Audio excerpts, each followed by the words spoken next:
Good morning, everyone. My name is Margaret Gunter, and we're here at the American Job Center for Job Search with a Criminal Record. We're going to cover a lot of things today, but first and foremost, I want to make sure everybody has everything that they need. So that you have packets in front of you. So we're going to take a look at the packets really quickly and make sure everybody has what they need for the workshop. First off, you should have the PowerPoint presentation so you can take notes on that. Anything that we talk about, anything we say, if you have questions, jump right on in, but we're going to follow this PowerPoint to get through the process. They may not be in this order, but you should have something that says My Fact Sheet, and that's a cheat sheet we're going to talk about momentarily. You should also have in your packet something that says Skills and Abilities. You should have information that looks like this. I'll explain what that is later. But help put America to work. You should have a flyer like that. You should have also a packet that says federal bonding. You should also have a packet that says frequently asked questions about the good cause waiver. You should have a flyer type sheet that has Mayor Slay on it. We'll talk about that.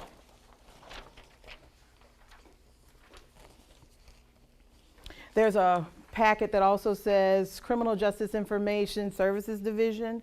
We'll talk about that. Also, there's an after prison roadblocks to reentry packet. And then lastly, you should see a workshop evaluation. We'll cover that at the end where you guys can let me know how great I did.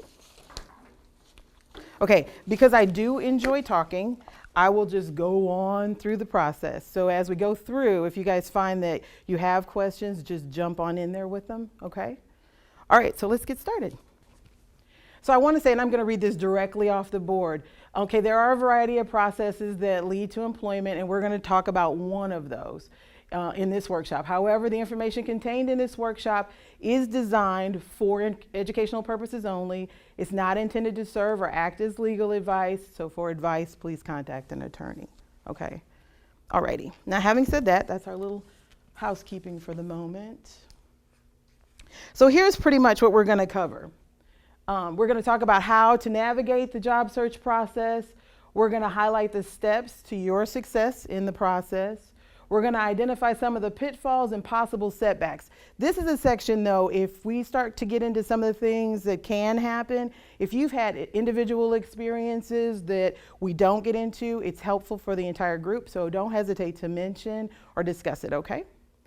Provide information on placement assistant tools. We're going to get into all of that. All of that is in your packet, so we're going to cover it all today.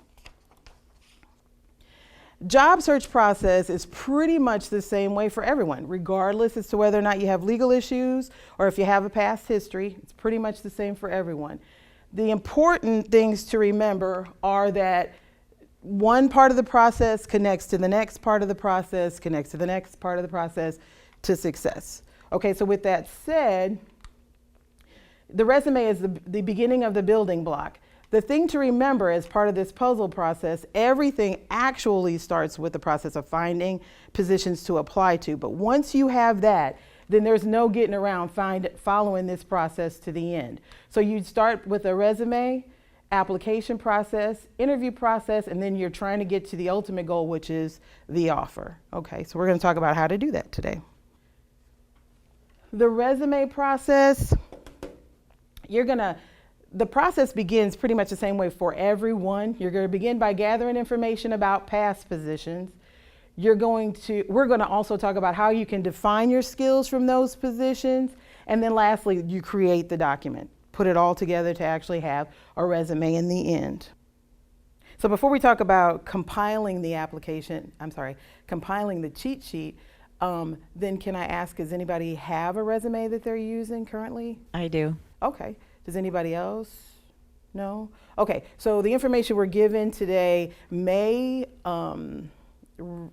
give you some detailed information about how to adjust your resume, or there may be no adjustment needed for your resume, but I would say at some point it'd be probably a good idea to come on into the Job Center here and let one of the counselors take a look at your resume and maybe go over it with you. Okay, and for those of you that don't have one, we can talk about what you can do to, the rest of what we're going to talk about, it'll be about compiling it and putting it all together. Okay, so in the packet of information that you have there is a cheat sheet. And that's what this document looks like. So essentially what that is where you take the information, and I would suggest actually before you put it on this ends up being your master copy, but before you put it on this, I would compile the information on a separate sheet in a notebook, because it gives you a chance to kind of go over the information, make sure you have the right addresses. Think about all the things that are going to go on an application, whether that's an online application or whether that's a paper and pencil application. As we know in today's environment, most of the time, you're going to be doing your applications online. But if you have that information in advance on that cheat sheet, it's going to avoid the possibility that you're going to get stuck, or that while you're doing the online application that you have to pause every time and go, when was I working there? Or pause and think, what is their address or the phone number? All of that, you'll have it already pre-compiled in a cheat sheet.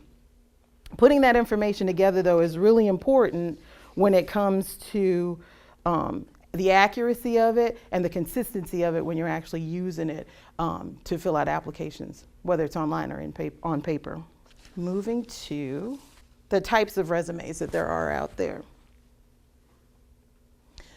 First of all, there are 2 categories of resumes with 6 different types. I'm sorry, I have a question. How do you know which one to use? Well, that's what we'll talk about really quickly, because it's 6 different types, but let's point out what they are and each one and why each one would be a good one to use for, depending upon your situation or your circumstance. Chronological, functional, and combination, pretty much everybody knows about those. You've heard about them for years. Chronological is basically where you're just going to put your information in reverse order. You start with your most recent position, work your way backward to the positions that fit for the position that you're applying to.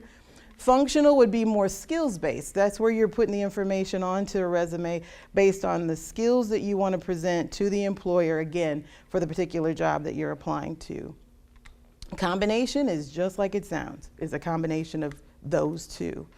Now, the non-traditional ones, these are the ones that are starting to take off more and more, regardless of the position, regardless of the background. It used to be that a more infographic, which I'll talk about in a second, was more for higher ups. It was more about the higher position, higher paying positions, higher management positions. But you'll find now that there is a push in varieties of different positions or scenarios where employers are wanting to see the more infographic type. What that is essentially more of a marketing flyer. It looks less like a typical or traditional resume and more like a marketing firm, like a portfolio piece. And basically that's where more times than not you're getting the opportunity to show off your skill set. That's the same thing with the video resume. It's an opportunity to show off your skill set. So the infographic one, it's more about marketing people, web design people who can print out information to show what they're actually capable of doing. Video is similar. It could be any position. You could be a dog trainer.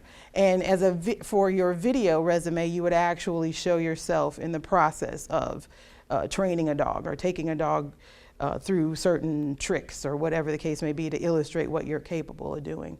Social, it's social media. It's where you would put your LinkedIn. It's a compilation of information so you can show it off in typically a more casually than the more traditional ways to do it. But you'll see all of the above more and more. And employers are starting to make more opportunities for you to upload those forms, formats, or URLs on their website. So something to consider. And if you want more information about that, much like many of the things that we're talking about today, you can come on into the American Job Center and we'll be happy to go over that with you. I have a question. I was away for a lot of years and I have a huge gap in my resume. So how do I cover that? That's a great question. Essentially, it depends on your situation. A lot of what happens when a person's been away for a while, when you're incarcerated, you actually have jobs that you do at the facility where you're located. Those jobs, now you may have only made 12 cents, 37 cents, 80 cents or what have you as you progressed with however long you were there. But that's an actual paid position. That's same difference as if you were out on the street, so to speak, doing that same job. So what we would be able to show you how to do is to take that information, compile it in a way on your resume so that it covers that time, so there's not technically a gap because you were performing duties while you were actually incarcerated. So we can help you take care of that. Okay. Any questions about the resume types? Okay.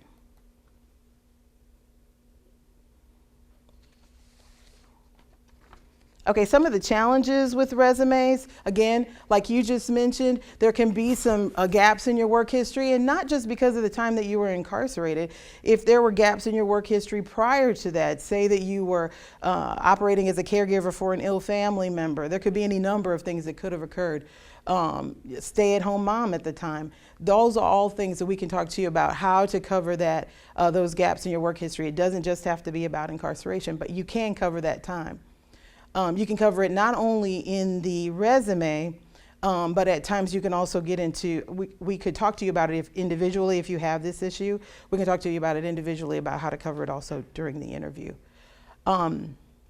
You may find that some of the other challenges would be that the skills have changed over time. If you were incarcerated for an extended period of time, maybe you were a pipe welder and they were using MIG and TIG back then, and now they're using some other type, which I wouldn't know what that is, but some other type of welding now. So you could say you were a welder, but then the welding type that you did in the past is maybe not what they're doing now. So that may be an opportunity again for you to look at the possibility of training and updating your skills, which is another thing that you can come into the American Job Center and discuss. So we can cover what you can do in reference to that if that is an individual problem for you. Past positions could be off the table upon your release. Prior to going in, say you were a chiropractor and it was a crime against a person, you were incarcerated for that, chiropractor's off the table for you now. So those kinds of things do occur. The thing you want to keep in mind, and I'll probably say this multiple times before it's over, but the thing you want to keep in mind is kind of logical. If you think in terms of, okay, I was incarcerated for a drug-related crime, well, likely I'm not going to be able to go get a job in the pharmacy at Walgreens. So if you think about it from a logical standpoint, then you'll kind of get a sense of what are the types of positions, if at all, that I need to avoid when I'm applying for positions. Does that make sense? Okay. And it's, as I mentioned earlier, some of your previous skills could very well be obsolete. But again, that's the thing that we could help you with, or we could at least discuss with you here at the center.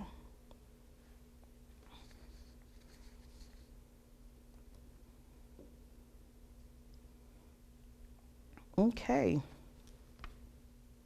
So now we're moving into the next phase of the process. We're going to assume we have our resume all together. We've started locating open positions. There's a variety of different ways to do that. Job boards, networking, just a variety of different ways that we can help you with finding positions to apply for. The thing that I want to mention that is extremely important, and I will say this over and over again because it is very important to remember. The number one thing you have to remember about the job search process, it is difficult for everyone right now. It is not just people who have legal issues that have challenges with finding a job. It literally is an issue for everyone who's out there today looking for a job. It has changed significantly. The process has changed significantly. And you want to remember, managing your emotions is a number one aspect of this process that will can overcome you. So you really want to make sure that you're keeping track of how you're feeling, you're managing that, and realizing that this is not just about you. I'm going to tell you this really quickly as a slight aside. When you're deciding to the positions that you want to apply to, oftentimes you can talk yourself out of applying to certain positions because you think, oh, well, I shouldn't because of this or I shouldn't because of that. The thing that we just talked about, the logical aspect of it, if it's definitely a position that's off the table, then okay, it would be not to your benefit to apply to that position. But every opportunity that you see that makes you pause and say, that is a job I could do, Don't talk yourself out of it. Apply to it confidently. Everyone that applies to a position in today's environment has to apply to that position confidently. Be able to create a resume, and again, we can help you with that, but be able to apply to that position, create that resume so that that employer will see that and know that you have the skill set. But you have to believe that too. So managing your emotions in this process is extremely important. So when responding to open positions, we can help you with where to locate them and how to respond to them. Now, responding to the dreaded question is something we're going to talk about as well. We're going to talk about how to include other career documents for the proof of your skills, because that's what employers are looking for. Ma'am, excuse me. Why do we have to prove our skills?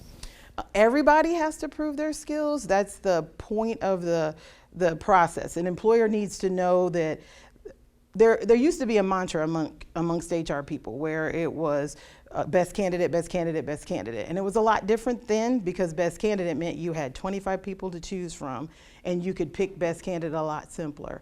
Now it's a little bit more difficult because you have maybe 500, 100, 1,200, 1,000 people or 2,000 people applying to one position. So coming to the best candidate process really is about being able to look at each individual person's skills, and the first person who's going to do that is typically going to be the computer, hence the online application process. So really everybody's having to show that they have the skill set for the position, so it's not just a person who has legal issues has to prove that.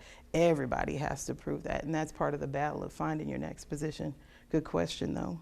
Here's a list of some general career documents. As part of that proof process I was just talking about, having a current resume, that's the beginning of it. When you have that resume, it explains in a snapshot to that employer, this is your job, these are your requirements, I have those requirements. So they're able to make the match between the two. But performance reviews might be another way to illustrate that to an employer or a potential employer. Letters of recommendation, samples of your work if it's something that you can provide that. You want to be careful with that a little bit because you don't want to give up anything that's proprietary or that is of a secret situation to another company or discloses secrets of another company. Any publications that may show that, your college transcripts, certifications, lists of trainings, awards and special recognitions, and client testimonials.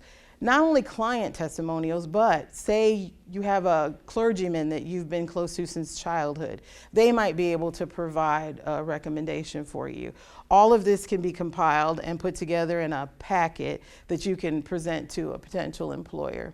It's just a way to, if they are, one of the many ways we're going to talk about actually, if they are kind of on the fence during the interview process, you can kind of tip the scale. Does that make sense? In reference to putting the information together, you're going to use a combination of those documents if you have them. You don't have to have you don't have to have everything that was on that list. And there may be some things that aren't mentioned on that list that may also help to, as I mentioned before, prove out your skills. But you want to use a combination of those documents and put it all together when you're answering questions, and think about what you have when you're putting the information together to answer application questions. The key thing to an application is try not to leave any part of that application unanswered. Unanswered questions, even the tough ones like salary, etc., you definitely want to try to put things in there if you can. The salary question is one that comes up often as to whether or not you should enter any information in there, because if you do that, you're going to be hurting yourself in some way to do that. Anymore, pretty much on any application, they're going to require it. So you're not going to have much of a choice. You're going to have to put something in there. If you can put in literal words, if it was a position that you completed during incarceration, try to put in the words minimum wage, because that'll be sufficient, because it was minimum wage for when you were in. But the other thing you have to remember is that it may be possible that they're only going to ask for numbers. And if that's the case, I would suggest fill in the space with something that's unlikely. So put in 11111 per hour, and they know you probably didn't make, $111,000 an hour. So then you can just leave that to be discussed during the interview process. Okay. Does that make sense to everybody? Excellent. Okay. So now we're going to get into the dreaded question. There's a couple of things about the dreaded question. It can be phrased a ton of different ways. It may simply be stated on an application, the question, as have you ever committed a crime? That's very broad, and it leaves you to confess, essentially. The thing that you want to remember is, too, that they might be very detailed in the question when they're asking. They may say, have you ever pled guilty, convicted of, nolo contendere, da-da-da-da-da, and on and on. And so for all the things that they say, you have to look at those and then respond in kind. So if the answer is yes, you want to say yes. But there is a movement that beckons to be addressed, and that's the ban the box movement. Yeah, I heard of this while I was in. Is this a law in Missouri now? Actually, it's not a law at all, but that's a good point, because a lot of people think that the ban the box movement is about a law. In actuality, it's about fair chance policies. So essentially, it's where a lot of employers get on board, and the states get on board, the feds can get on board, and they pass policies that are going to be a little more evenly spread for folks. It evens the playing field for folks. As an example, in the packet that I gave you, you'll actually see that picture the flyer that has the picture of Mayor Slay on there.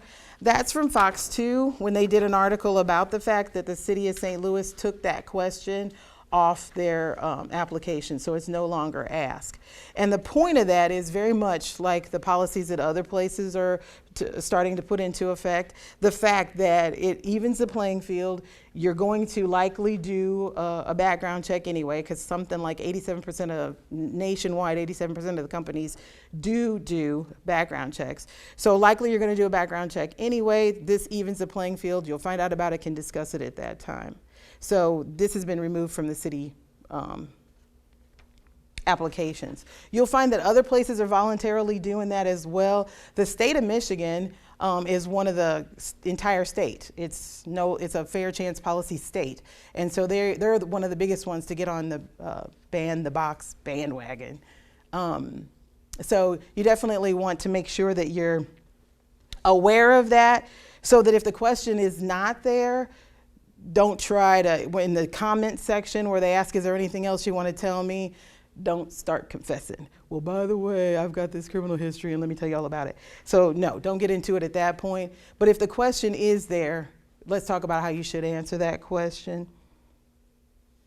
When? I have a question. Sure. I'm confused. Everything says I need to be honest about my situation, but I feel like I'm lying if I don't put it on there. I understand. I'll give you an example. There was a young lady that I met with who was going through a program. And in that program, she was told, everything that you do, you need to be 100% upfront as part of her being successful through that process.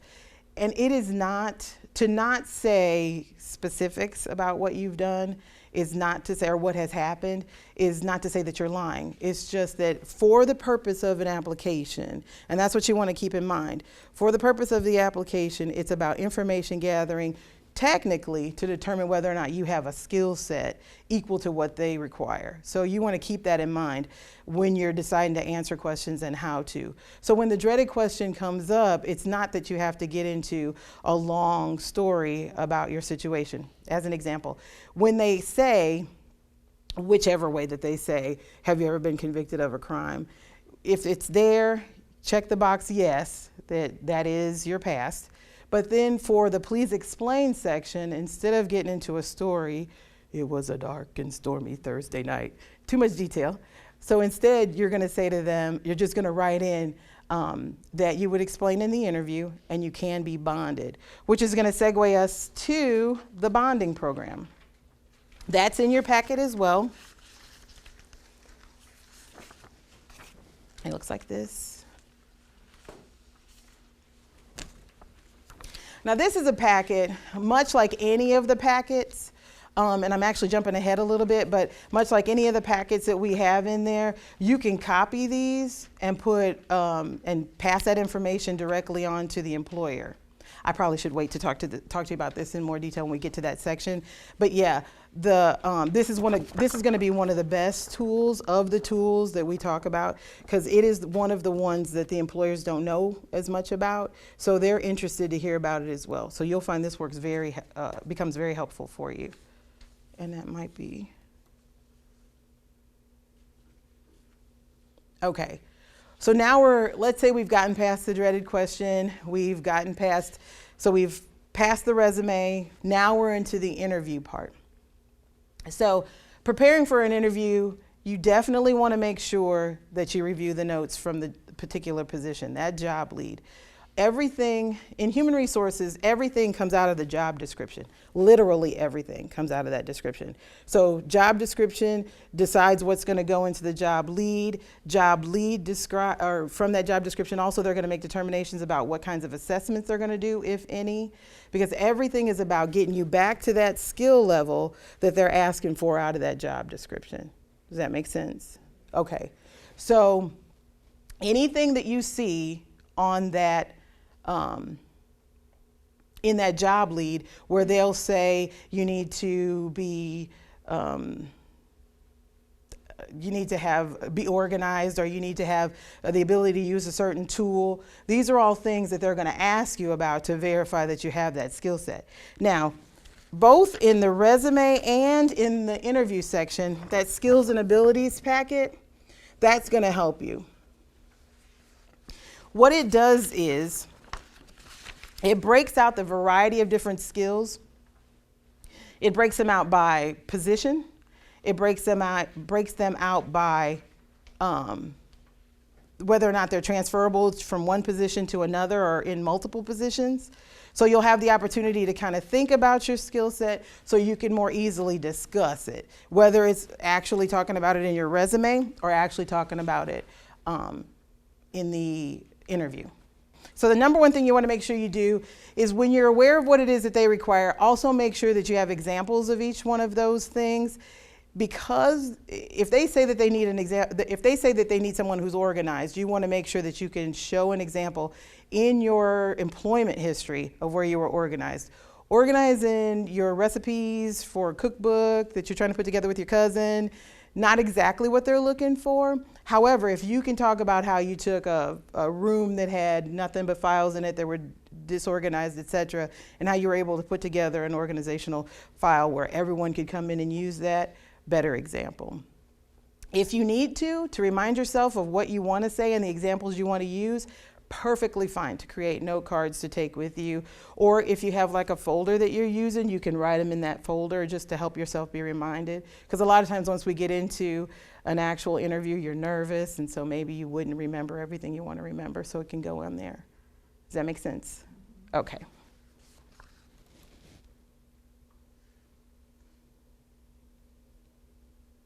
Okay. Now, when it comes to the interview, when you get there, the thing you want to remember about the interview is everybody's nervous. It's going to be strange if you're not nervous. Employers expect you to be nervous, so it's okay.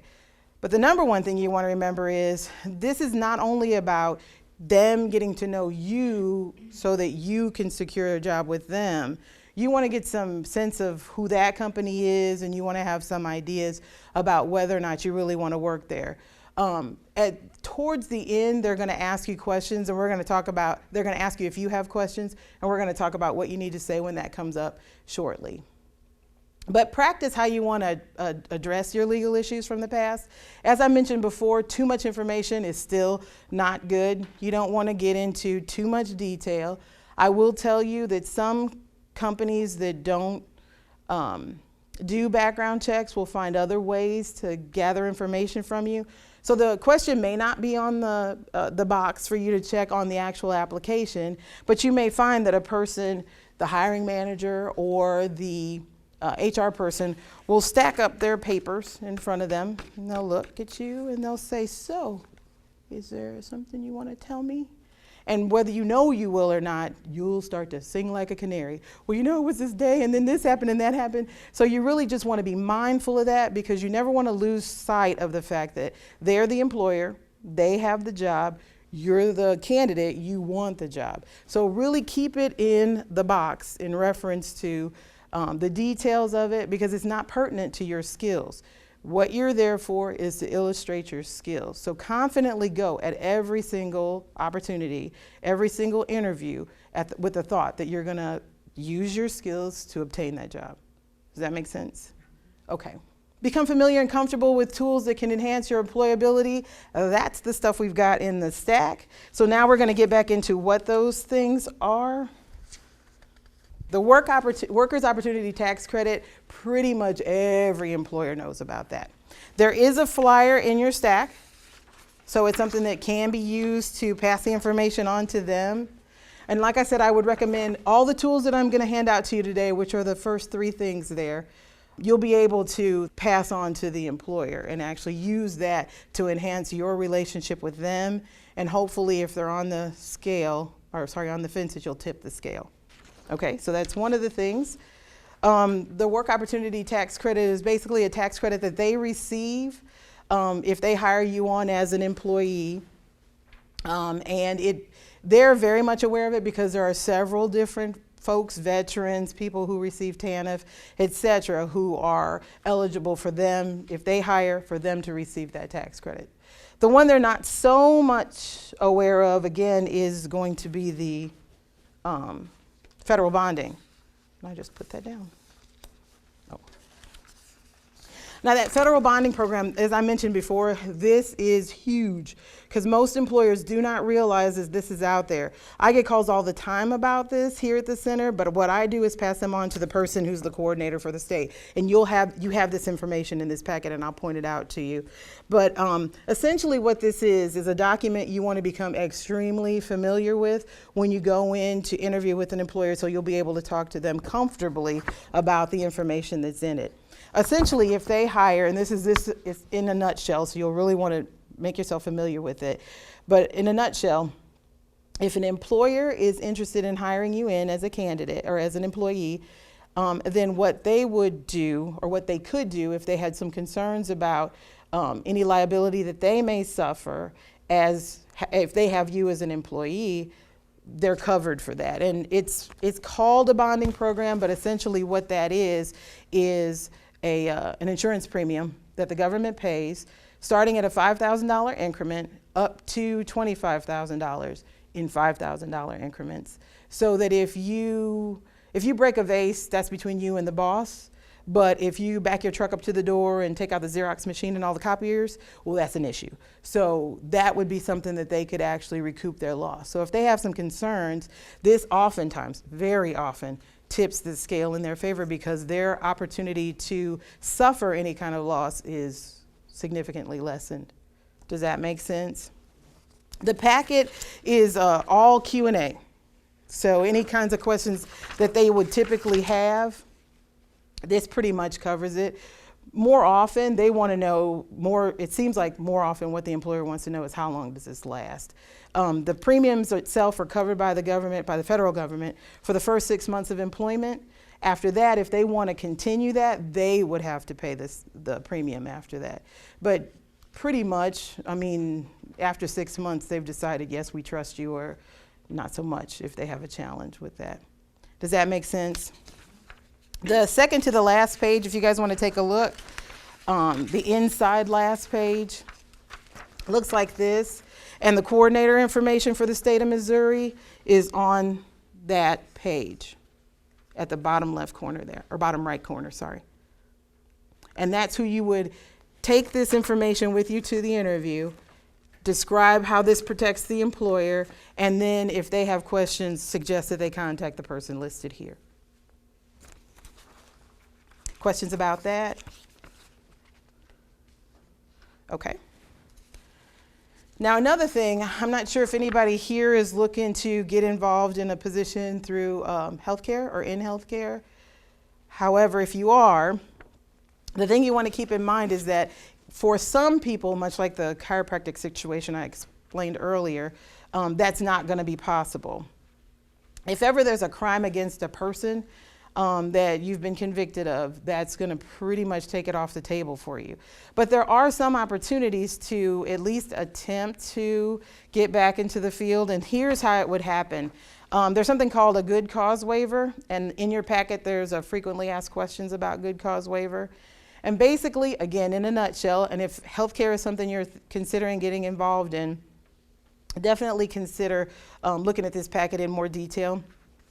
Follow the information that's in it to the letter, because it is successful for some folks to get the waiver and be able to work in the field again.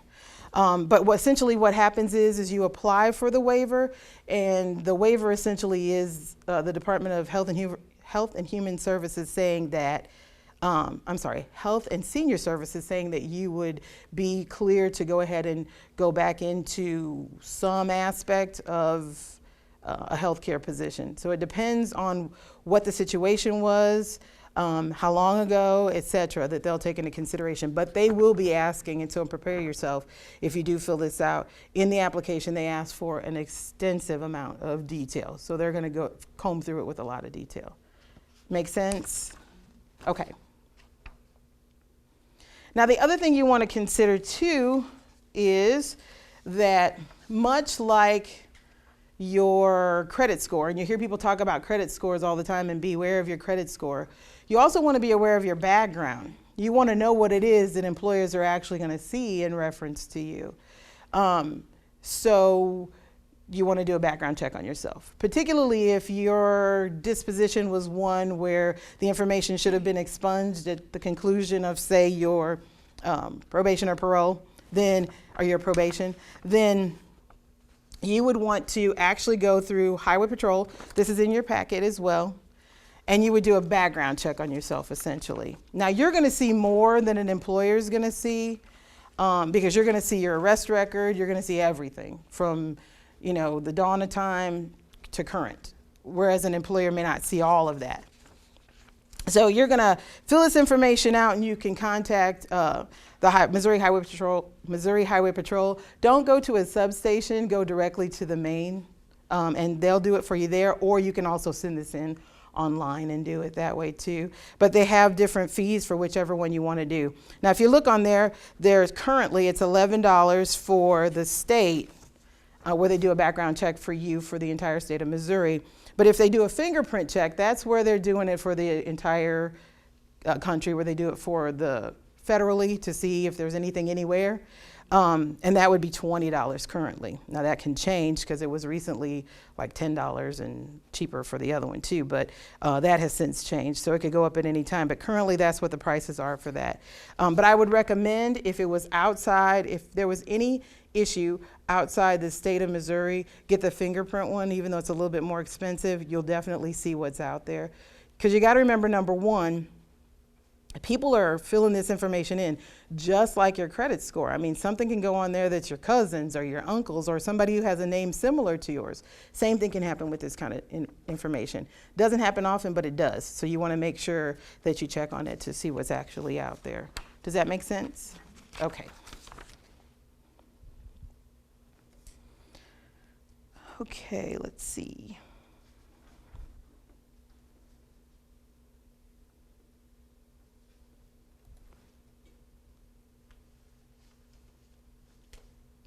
Okay, oftentimes when you're talking to an employer about your background, sometimes, for lack of a better way to say it, they get a little into the story and they'll want to probe you and try to get more information. Always bring any conversation you're having with an employer during an interview, bring it back to your skills. If there's a question that they ask you that has nothing to do with your background, but it is about a subject matter that may not be obvious that you can bring your skills back to, pause for a second and think about how you can turn this into a conversation about your skills. Because sometimes it is a tactic where it's just to get you talking about your personal self and your personal life and things like that, and they get a glimpse of your personality. And you do want to share your personality with them, because if you're buttoned up and they're real casual, not a good fit, and vice versa. But you don't want to get into a situation where next thing you know, you're sharing details about things that you shouldn't be. Does that make sense? So you really want to keep it to the skills, keep it to the professional aspect of the conversation. Sell the employer on your interest and enthusiasm to work for them. So essentially, you're wanting to make sure that they get that you want to work for them, and you're not going to be happy unless you secure this position with them. If you go in with that attitude, then they're going to pick that up from you, and that becomes infectious. That's regardless of whatever your history, your background, all of that is on the is off the table. It's more about, is this person going to be a good fit? You have to keep in mind that by the time you're called in for an interview, an employer is just wanting to, they've seen what you say your skills are. They're just wanting to verify those skills, hence some of the questions they're going to ask. But they also want to get a chance to meet you and see you and know that you as a person would be a good fit for the merry band of misfits that you're going to be working with from their team. Does that make sense? So just as comfortable as you can be under those circumstances, just kind of go with it. And remaining positive. I will say this a million times. The number one thing and the number one hardest thing to do in this process is to manage your emotions. It's easy when you're not hearing from people, you're not getting information, to just kind of let yourself say it's because of this. But every person who's doing a job search today thinks it's because of something. And really, I'm just going to call them out, employers are rude. When I used to do the job myself, you followed up with every single person on the planet, whoever applied for the position, doesn't matter how many. In today's environment, you can have a PhD and apply for a position that requires a PhD and never hear from the employer. That's just how the process is today. It's not a reflection on you, but if you look back, or if you think back to that first slide when we were talking about the fact that it's like puzzle pieces and it all fits together. If you're doing one thing, and if you put the resume in, you're doing resumes, you take your resume, you put it with the application and all that other documentation and you send it in and you're starting to get interviews, then you're going to get the offer, then the process is following itself the way that it should. But if you're finding you're applying, using that resume and nothing's happening, that's the part of the process. This is this piece that we need to look at to see how we can link it to the other parts of the process. So you can almost follow it and say, okay, here's my bottleneck. Well, my bottleneck is where I need to get more detail. And again, coming into the American Job Center, that's where you're going to find your opportunities to cover whatever the challenge is for you making it to the next part of the process. Make sense? Okay. The roadmap to getting your offer. You're applying to positions that your skills support. So if it's a position that you apply to that you're saying the reason you're applying to it is because I can do that job, if you can't show the skill set associated with that position that you really can do that job, then you have to ask yourself the question, should I be applying for that position? So if your skills support the position, apply confidently. You want to prepare for each interview. Make sure that you, as we mentioned before, have all your documentation. You understand the kinds of questions that they may ask you because you've read through that job lead. You want to be prepared to sell your skills and ability, but avoid giving into your emotions. Did I mention before that you kind of want to manage your emotions and make sure that that's not something you give into? And that's very true. It's very, very difficult not to, because again, if you're expecting something to occur, particularly for those jobs that look just like the one that you've had before, and you're not getting the call, it's just going to be challenging. Okay?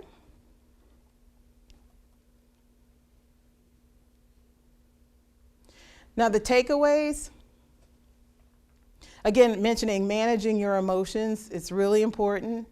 You want to begin the resume process, get started on it right away, make sure that you're filling in all the parts that you need to and creating that cheat sheet.